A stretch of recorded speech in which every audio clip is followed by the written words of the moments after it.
सभी को श्याम सरल की ओर से हार्दिक प्रणाम। आज का वीडियो आग पे।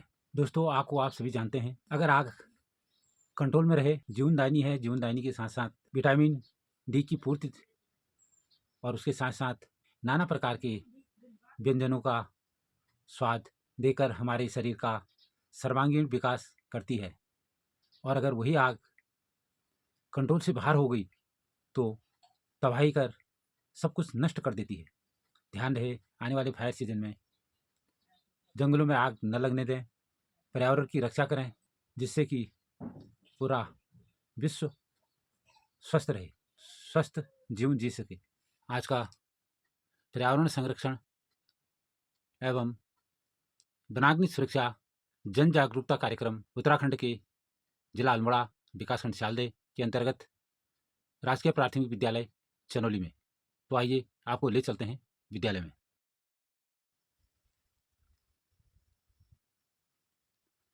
ये गए हम सासू सरायखेत को। हम 4-5 किलोमीटर चल के पैदल चल के पहुंच गए हैं सरायखेत में। हम पहुंच चुके हैं विद्यालय में। सरायखेत बेल्ट से रहते हैं हमारे श्रीमान श्री श्याम सिंह गोसाई जी। आज हमारे विद्यालय में उपस्थित हैं और उनके लिए एक आप लोग पहले good good good very good वाला क्लैपिंग करेंगे और फिर गुलदस्ता देंगे। 1 2 3 good good good very good. गुलदस्ता दे दो जरा। नौतक अंक थे तो आर्यभट्ट जी ने जो है 0 का स्टार्ट किया और आज जो है हम लैपटॉप मोबाइल जो चला रहे हैं तो या यहाँ तक भारत ने बोलना तो वही, लिखना भारत ने किसी को सिखाया। पहले ब्रह्म लिपि थी, फिर देवनागरी लिपि हुई, संस्कृत भाषा, और उसके आधार पर जो है विश्व ने उनका खोज कर रहे हैं और फिर सीख रहे हैं। आग क्या है? आग वायुमंडल में और ये धरती के बीच में क्रिया होती है और ये तब आग कब लगती है कि जब तापमान बढ़ जाता है और नमी की कमी हो जाती है धरती में, तो एकदम सारा ड्राई हो जाता है, सूख जाता है, तो उसके बाद अपने आप भी आग लग सकती है। जैसे बांस से बांस, पेड़ से पेड़ टकरा के, पत्थर से पत्थर, लोहा पत्थर टकरा के आग पैदा हो जाती है, ठीक उसी प्रकार से ऐसी कंडीशन हो जाती है तो आग लग जाती है। आग 3 प्रकार की होती है, एक ग्राउंड फायर, एक ध्यान से सुनो, ध्यान से सुन लो, ध्यान से। यानी कि एक ऊपरी आग, एक जमीनी आग और एक जमीन के अंदर की आग।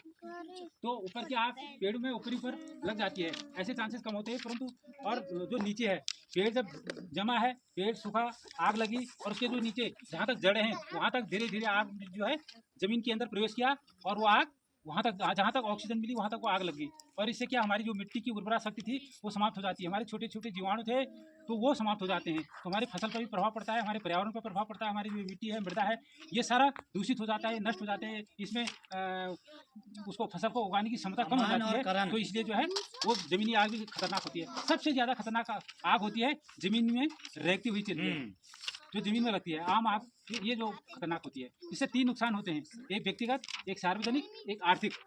तो व्यक्तिगत कैसे नुकसान होता है? जब आग लगती है तो यहाँ आदमी के मकान, गौशाले, पशु मवेशियाँ, घास, लकड़ी, पिरूर, जो भी उसकी संपदा है व्यक्तिगत की, यहाँ तक कि मनुष्य भी उसकी चपेट में आ जाता है, तो वो व्यक्तिगत नुकसान हो गया। सार्वजनिक नुकसान, राजस्व कोष में कमी आना, कहीं जल स्रोतों का सूख जाना, कहीं सरकारी संपत्ति का नष्ट हो जाना, वो सार्वजनिक में आ जाता है। और आर्थिक में, जैसे कि जंगल जल गए, काफल नष्ट हो गए, तो काफल नष्ट हुए और पर्यटक नहीं आएगा। अगर हरा भरा रहेगा तो पर्यटक आएगा, तो यहाँ जो है हम लोगों को रोजगार भी मिलेगा और काफल भी खरीदेगा और यहाँ रहेगा, होम स्टे में रहेगा, रात को विश्राम करेगा, तो हमारे लोगों को रोजगार भी मिलेगा। तो इससे क्या होगा, पर्यटक का ना आना और राजस्व में कमी आना, तो ये आर्थिक नुकसान में आता है। तो इससे बहुत सारे नुकसान हैं, तो इसको इससे कैसे बचा जा सकता है और कैसे ये लगती है? तो लगने के लिए जो खेतों में हम अलावा जलाते हैं उसको इकट्ठा करके उसको जलाना, तो जहाँ पर जिस टाइम वो है हवा चल रही है उस टाइम नहीं जलाना, सुबह सुबह के टाइम पर जला देना, जब तक हवा नहीं चलती है अपने सामने जलाना।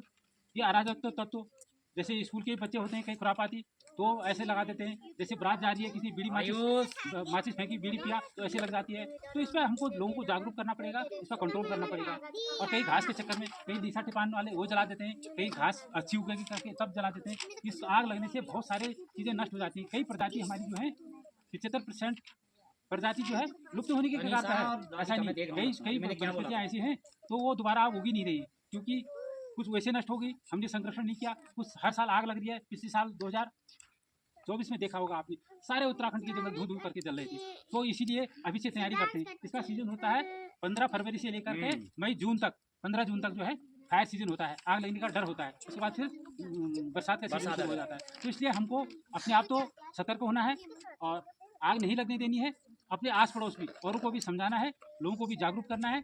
चाहे अपने घर में आपके पेरेंट्स होंगे उनको भी बताना है कि भाई आग लगने से नुकसान होता है, और आग लगने से हमारा जीवन कष्टमय, जो ये धुआं जलता है ना, ये जो कार्बन फैल रहा है, इससे क्या होगा, सारा प्रदूषण हो जाएगा। तो इस पॉल्यूशन को कम करने के लिए हमको क्या करना है, आग पर कंट्रोल करना है और ज़्यादा से ज़्यादा पौधों का रोपण करना है और चौड़े पत्तेदार वृक्षों का रोपण करना है। जैसे चीड़ हो गया या यूकेलिप्टस हो गया, तो ऐसे देवदार हो गया, ऐसे पेड़ों को लगाने से क्या होता है, सीधे बारिश आती है और नीचे ज़मीन में टकराती है, बौछार करके बह के सबको ले जाती है। तो अगर जहाँ जंगल नहीं है वहाँ पर बारिश होती है तो क्या होता है, वहाँ पर प्रति वर्ष 4.7 अरब टन मिट्टी प्रति वर्ष बह के चली जाती है। हमारी फसल का नुकसान होता है, उपजाऊ मिट्टी चली जाती है, और यहाँ तक कि आदमी के लिए खतरा बनता है, बाढ़ आ जाती है और उसमें हम खतरे से खाली नहीं होते हैं उस सीजन में। तो इसलिए पौधारोपण होगा तो हमारे जल स्रोत सूखेंगे नहीं।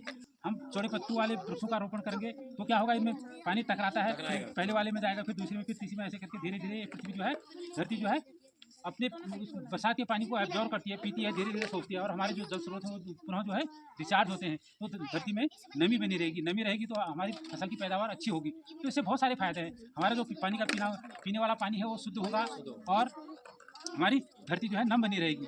अगर हम पेड़ भी नहीं लगाएंगे, बरसात के पानी को रोकेंगे नहीं और आग लगती रहेगी, तो आने वाला भविष्य हमारा क्या होगा, हम बीमारी की गिरफ्त में आ जाएंगे, बीमारी शुरू हो जाएगी और धरती में कुछ होगा नहीं। तो हम क्या होगा, अकाल पड़ जाएगा, अनाज नहीं होगा, खाने के लाले पड़ जाएंगे। तो इसलिए सारी चीज़ें एक दूसरे से कनेक्टेड हैं, मतलब जुड़ी हुई हैं। हमारे जीवन का सबसे मुख्य हिस्सा, प्रमुख जो है, पेड़ पौधों और हमारा जो है बहुत घना संबंध है। तो इसलिए इनका संरक्षण करना, इनकी देखभाल करना, इनको बचाना हमारा परम कर्तव्य बन जाता है। तो आने वाले टाइम पर जो है आप अपने आप तो सतर्क रहेंगे, अपने आस पड़ोस में सबको जागरूक करेंगे, सबको बताएंगे कि भाई वनों को आग से बचाना है। तो इसीलिए अभी से जो है हमको तैयारी करनी और फायर सीजन में जो है इस पर विशेष ध्यान देना है कि कहीं आग लगती है तो आप सूचित करना है। क्रूज स्टेशन बने होते हैं वन विभाग के थ्रू, उन पर सूचित करना है, फोन नंबर मिलेंगे। महिला मंगल दल हो, युवक मंगल दल हो, मातृशक्ति हो, और चाहे गांव के सरपंच, वन पंचायत सदस्य, सभी को बता करके इसमें अपनी अहम भूमिका निभानी है और सक्रिय होकर के आग बुझाने में अपना योगदान देना है। तो मैं ज़्यादा न कहते हुए आज अपनी वाणी को यहीं विराम दूंगा और आप लोगों के उज्जवल भविष्य की कामना करता हूं, क्योंकि आप आन बान शान सब राष्ट्र के आप ही हो और आपके आने वाला भविष्य, आने वाला भारत का भविष्य आपके कंधों पर है। जैसे आप होंगे वैसा हमारा भारत का भविष्य होने वाला है। तो इसलिए मेरी ओर से पूरे विद्यालय परिवार को मैं नमन करते हुए बड़ा आभार व्यक्त करता हूं कि आप लोगों ने मेरे को सुना और समय दिया, इतना अमूल्य समय दे करके। और ऐसे रमण की जगहों पर मैं आनंदित हूं और नेक्स्ट टाइम पर समय मिलेगा तो मैं ज़रूर यहाँ आऊँगा। तो इन्हीं शब्दों के साथ अपनी वाणी को विराम देता हूँ। जय हिंद, जय भारत, जय उत्तराखंड देवभूमि। सर मैं थोड़ा परिचय देते हुए और आप बताएंगे कि आपको कैसा लगा और जो हमारे अंदर जो कमी है हम कैसे उनको दूर कर सकते हैं, इसके बारे में थोड़ा कहना चाहेंगे। हमारे विद्यालय प्रांगण में और सरस्वती माता के द्वार में उपस्थित आदरणीय श्री श्याम सिंह गोसाई जी, उर्फ उनको नाम से प्रेरित न करते हुए, जैसा उनका काम वैसे ही उनका नाम होना चाहिए, प्रकृति प्रेमी से संबोधित करते हुए सर्वप्रथम उनका हमारे इस विद्यालय प्रांगण में आज आए, उनका अभिनंदन करते हुए पूरे विद्यालय परिवार की ओर से उनका हार्दिक स्वागत और अभिनंदन। प्यारे बच्चों, प्रकृति प्रेमी गोसाई जी द्वारा आप लोगों को जो 1 घंटे से आप लोगों को जो प्रकृति के बारे में और जीवन में कैसे आपने अपने जीवन में किस प्रकार से आप अपने जीवन को आप अच्छा बना पाएं, इसके बारे में, और कैसे हम अपने प्रकृति को बचाएं इसके बारे में, और कैसे हम अपने जीवन को आगे बढ़ाएं। कई प्रकार की जानकारियां आदरणीय गोसाई जी द्वारा आप लोगों को बताई गई और साथ में आपको ये भी बताया गया कि कैसे जो है हम इस पर चलकर और इसका प्रयोग करके हम अपने जीवन को बचा पाए। हम तो आदरणीय गोसाई जी के आभारी हैं कि वो अपना ये अमूल्य समय हमारे बच्चों को दिया और हमारे बच्चों को इसकी जानकारी दी। इसके लिए उनका पहले सर्वप्रथम तहे दिल से धन्यवाद करते हैं और एक बार फिर उनको गुलदस्ता देंगे। पहले बच्चों उनका धन्यवाद करेंगे कि उन्होंने आपको कैसे हमें जीवन में हमें अपना जीवन को हम कैसे बचाएं। सबसे पहले जीवन को कैसे बचाएं, हम अपने जीवन को बचा पाएंगे तभी हम कुछ कर पाएंगे। हमारे बच्चों को एक राह दिखाई है और हमारे बच्चे उस राह पर कैसे चलें, किस प्रकार से उसको प्रयोग करें अपने जीवन में, के लिए उन्हें एक गुलदस्ता हमारे बच्चे देंगे। तो चलिए एक बार और फिर से एक